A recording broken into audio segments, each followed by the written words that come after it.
que lhe vou colocar já aflorou em algumas das suas respostas, mas vou-lhe trazer a questão.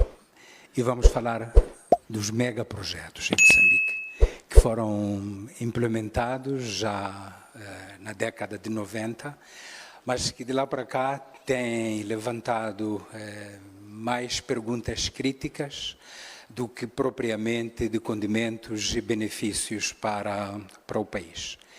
Especialmente em 3 áreas. A primeira área tem a ver com o impacto ambiental.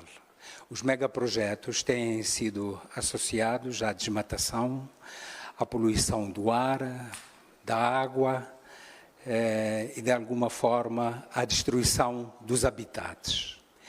Em segundo lugar, aquilo que se pensava que poderia ser benefício para as comunidades locais, muitas vezes tem sido um grande malefício. Comunidades deslocadas, com fraco retorno para a sua qualidade de vida, as grandes promessas de que os megaprojetos vão trazer empregos massivos, passados uns anos, constata-se que quem se beneficia disso, pelo contrário, são as empresas estrangeiras, são os trabalhadores cidadãos estrangeiros. E, finalmente, um aspecto que não deve ser menosprezado, e é isso que tem vindo a tocar. Os megaprojetos situam-se em zonas francas e gozam de isenção de impostos, taxas reduzidas ou quase nulas, muitas vezes, em detrimento das pequenas e médias empresas, que são o suporte da nossa economia no fim do dia. Então, VM7, se for eleito presidente da República, o que é que o seu manifesto traz, especialmente em termos de negociações sérias que devem ser feitas com os investidores estrangeiros, em defesa, em primeiro lugar, das comunidades locais e depois da economia do nosso país. Muito obrigado. Muito obrigado. Muito obrigado, Mano Pedro. Uma pergunta muito complexa. Então, se fosse naqueles tempos que eu gostava de ir aos seminários, né? Então, no seminário, dizer que não, essa é uma pergunta muito importante, muito interessante, mas devido à sua complexidade, vamos ter que fazer mais um seminário para abordarmos essa questão, né? Então, muito obrigado pela pergunta. Sim, de fato, esta questão dos megaprojetos, sobretudo esta parte da indústria extrativa, de fato é uma questão preocupante, tanto mais que, mesmo em matéria de política, o governo tem dado uma primazia a este setor extrativo por causa do nível de renda que ele produz e, por exemplo, em detrimento da agricultura, que está sendo secundarizada cada vez mais. Mas, por exemplo, agora que houve, logo depois da Covid, vieram dados muito interessantes, que mostram que o único setor que não sofreu recessão foi exatamente o setor que foi secundarizado, esquecido, que é o setor da agricultura.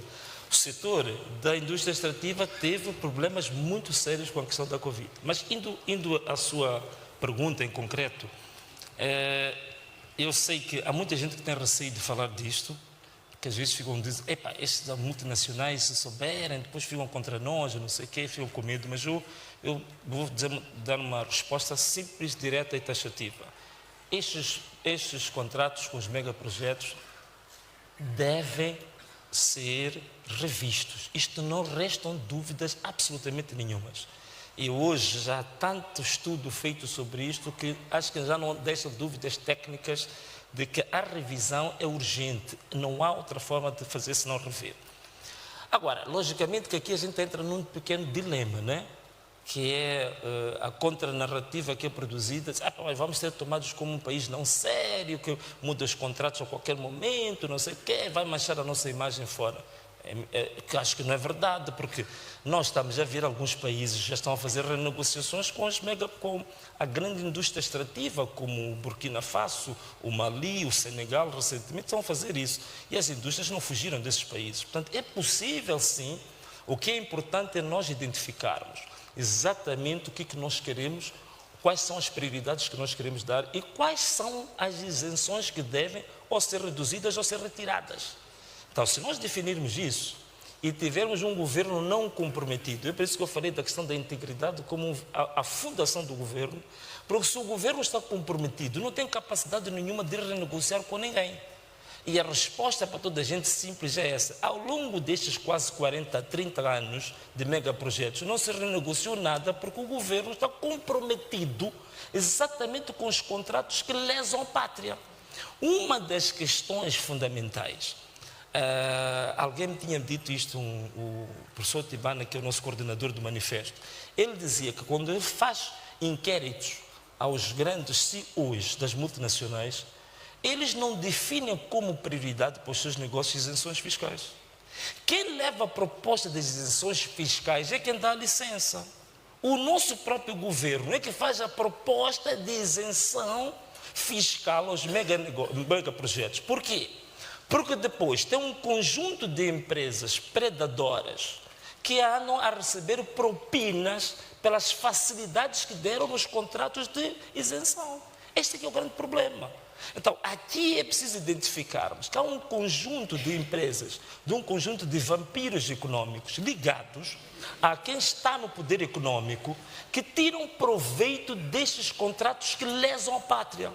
Então, o que nós temos que fazer é identificar isso e depois renegociar, logicamente, que a primeira coisa que vão dizer é que a gente tem pago fulano de X, Y e Z. Há um grande empresário que deu uma pequena entrevista há pouco tempo, não vou dizer o nome, falou disto. Mas ele falou porque ele conhece e também foi beneficiário durante um tempo.